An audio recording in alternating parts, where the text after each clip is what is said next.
హనుమంతుడు కోతి రూపంలో ఎలా పుట్టాడో తెలుసా? ఒకప్పుడు అంజన అనే అప్సరస తెలియక ఒక ఋషిని నవ్వించింది. ఆయన కోపంతో శాపం పెట్టాడు. నీవు తర్వాత జన్మలో వానర స్త్రీగా భూమిపై జన్మిస్తావు అని. అంజనాదేవి పరమశివుని భక్తురాలు. ఆమె భూమి మీదకు వచ్చి శివుని అనుగ్రహం కోసం కఠినమైన తపస్సు చేసింది. అంజనాదేవి భక్తికి మెచ్చిన వాయుదేవుడు ఆమెకు వరం ఇచ్చాడు.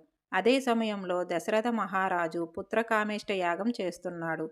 ఆ యాగ ఫలాన్ని వాయుదేవుడు అంజనాదేవికి అందించాడు. ఆ వరఫల ప్రభావంతో అంజనాదేవికి వానర రూపంలో దివ్యశక్తులతో కూడిన శిశువు జన్మించాడు.